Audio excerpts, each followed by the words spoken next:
Olá, sejam bem-vindos a mais uma live do Nada. Meu nome é Luciana Vinha e estou aguardando vocês para falar sobre papel. Vou começar e aí quem for aparecendo vai fazendo perguntas. Lânia, tudo bom? Eu queria falar hoje um pouquinho sobre papel, porque é uma pergunta que sempre me fazem, né? Quase que diariamente, que papel eu uso, que papel é melhor para começar, perguntam inclusive de impressora, então acho que eu vou tentar esclarecer tudo isso agora. Vamos lá. Eu costumo usar papel 180 gramas. Oslane, a live surpresa. Adoro fazer live surpresa, gente. Eu prefiro live surpresa do que live programada. A live programada me deixa tensa, me deixa bem nervosa, me deixa... não sei, eu tenho que preparar. Então eu gosto de pegar um tema assim e falar, vou fazer. Então eu resolvi falar sobre papel. Então, como eu tava falando, uma coisa que sempre me perguntam, né? Que papel eu uso, qual é o melhor papel, me perguntam sobre marca. E então eu quero falar um pouquinho sobre papel. Eu sempre usei no Brasil o Color Plus 180. Eu comprava de um papel de boa qualidade, isso é muito importante. O papel tem que ter boa qualidade, não interessa a marca do papel que você vai usar. O importante é que você conheça a procedência do papel. E também, se você saiba avaliar um papel. Quando você pega um papel ruim, você percebe pela textura, né, que ele é muito fibroso, então isso estraga na hora de cortar, de dobrar, a dobra não fica interessante. Então isso é muito importante. Além de ter uma gramatura mínima de 180 gramas, a fibra do papel tem que ser uma trama mais fechada, que alguns papéis têm uma trama mais aberta, então quebra mais fácil e fica feio o acabamento. Tem que também levar em consideração a umidade do papel. Não adianta nada você ter um papel top se você mora num lugar muito seco ou muito úmido. Se é muito seco, o papel vai quebrar, vai desmanchar. E se é muito úmido, vai ser o contrário, ele vai ficar meio mole até, né? Ele fica ele quebra a fibra, quando você vai fazer a dobra ele não fica legal mesmo. Então são fatores importantes, né? A gramatura, a umidade e o tipo de fibra. Você até pode pegar um papel 180 gramas, mas se você pega um 180 gramas com uma fibra de algodão ou essas fibras orgânicas que tem por aí, não vai ser a mesma coisa para fazer uma escultura, né? Porque os 180 gramas, as gramas do papel é calculado o peso por metro quadrado. Então, se você pegar uma fibra de celulose que tem uma densidade ou uma fibra de algodão que tem outra, os 180 gramas aí vai variar. Você pega um papel craft 180 gramas, ele é mais grosso do que um Color Plus 180 gramas. Essa é a diferença, tá? Então, o importante é que o papel seja firme para aquela escultura.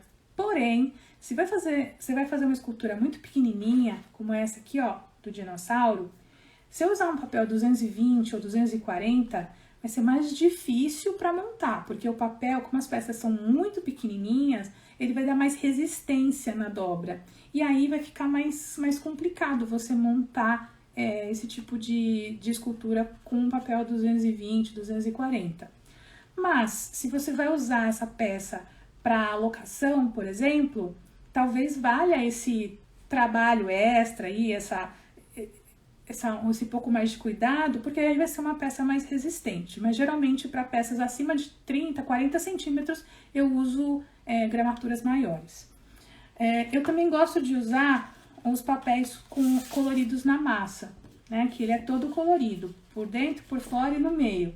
Então, se você imaginar um sanduíche, eu tenho uma cor aqui e uma cor no meio. Por quê? Por conta do acabamento mesmo. Como são várias pecinhas, a gente tem que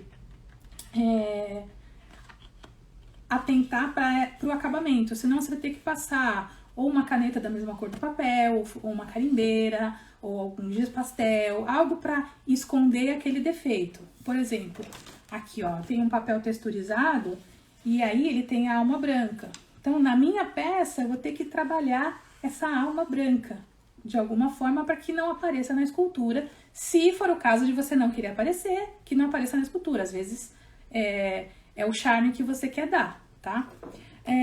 Outro exemplo de papel, né, que tem a alma branca, são os famosos lamicote, né, que é o papel que é metalizado e branco.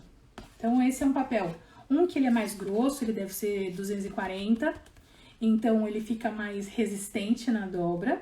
E outra, a cola, né? Eu tenho uma dica bem legal da cola, que eu descobri esses dias testando.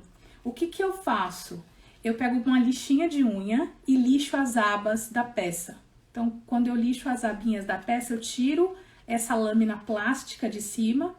E aí eu tiro até um pouquinho do dourado também, porque o dourado é um pigmento. Esse papel aqui, ele é um sanduíche de papel, a lâmina, o pigmento dourado, tipo uma cola mesmo, uma cola não, uma tinta, e uma laminação plástica.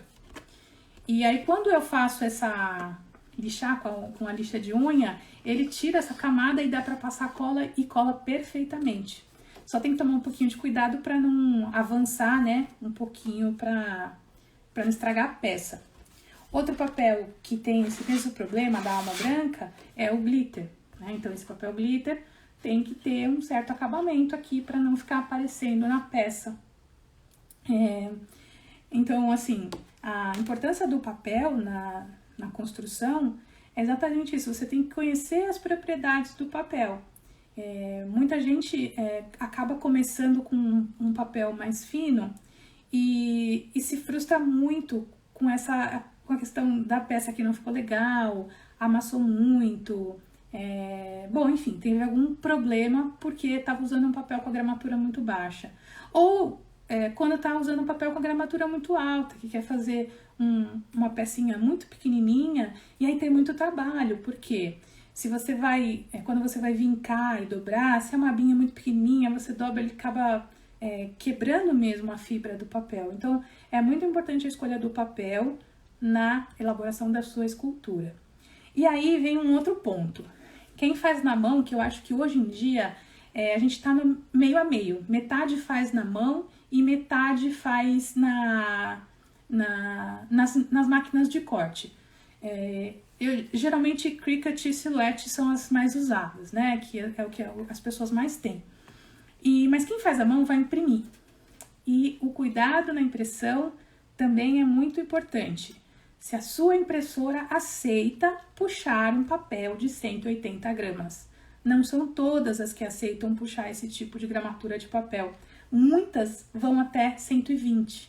Então, quando você for comprar uma impressora, dá uma olhada nas especificações dessa impressora para ver se você não vai estragar a sua impressora. Muita gente compra uma impressora que não puxa o papel mais grosso, de 220, de 240, que é o meu caso. A minha impressora não puxa mais grosso do que 180.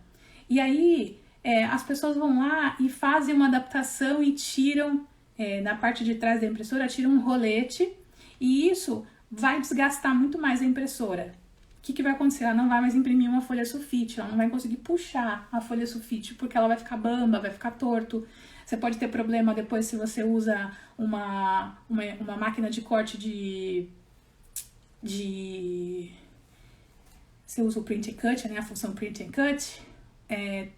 Se você tira o rolete, você pode prejudicar a puxar o papel, vai imprimir torto.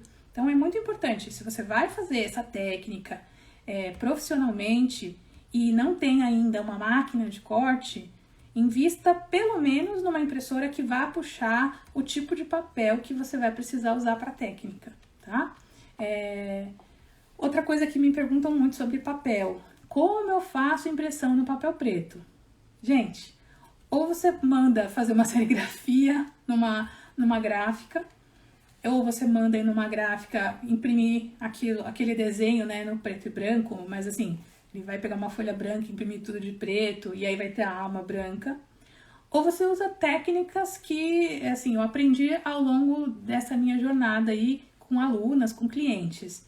Uma delas é imprimir no sulfite, colar o sulfite e cortar. A outra é usar uma etiqueta adesiva Quando você usa a etiqueta, daria até para usar uma folha um pouco mais fina, porque você vai estar usando a etiqueta, né? Mas também levar em consideração que a etiqueta vai deixar aquele papel que era preto inicialmente, ele vai deixar uma alma branca.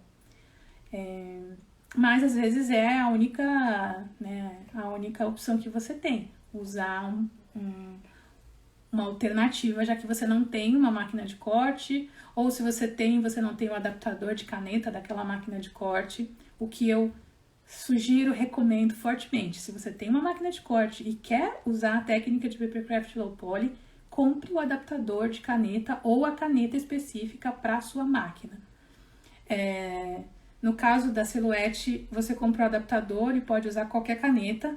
Dá para usar qualquer caneta no mercado. Eu uso, para o papel preto, eu uso uma caneta branca.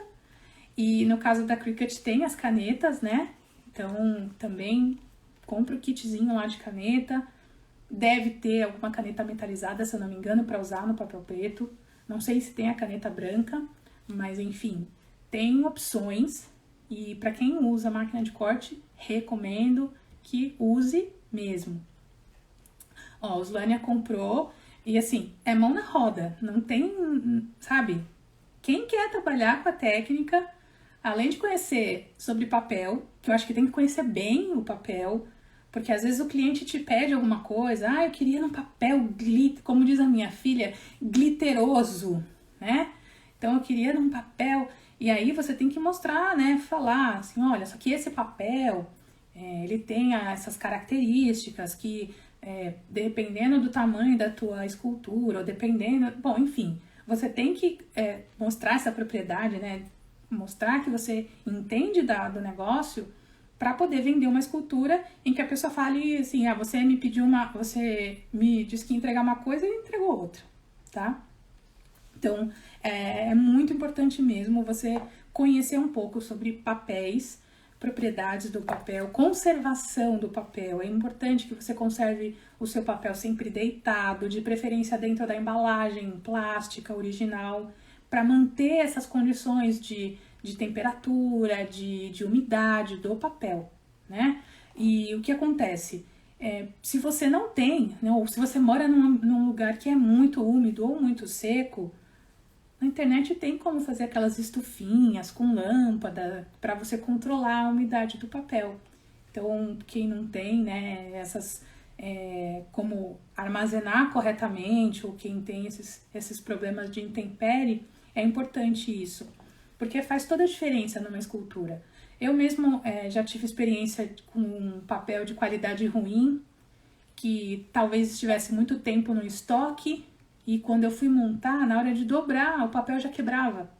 Por quê? Porque ele estava mal estocado, ou já devia estar velho, já passou por sol e chuva, estava ali há 5 anos e estava lá no estoque. Aqui eu tive esse problema, né? Aqui na Espanha. Então, assim, essa live do nada hoje foi realmente para falar sobre a importância do papel, o que papel usar, né? Que é muito importante que você saiba o que você está fazendo.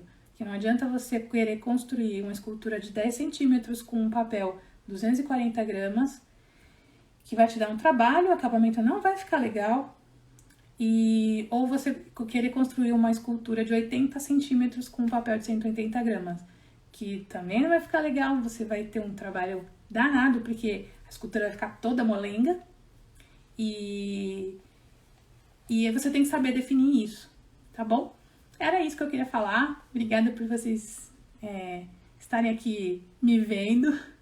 Eu tava tentando gravar um conteúdo mais elaborado, mas eu acho que eu falo mais no espontâneo, então vai no espontâneo mesmo, tá bom? Então é isso, gente. Muito obrigada, que já tá escurecendo mais cedo. Nem acredito que começou a esfriar já. Não vou mais passar tão mal. E a gente se vê em qualquer outra live surpresa, que eu adoro fazer live surpresa. Um beijo!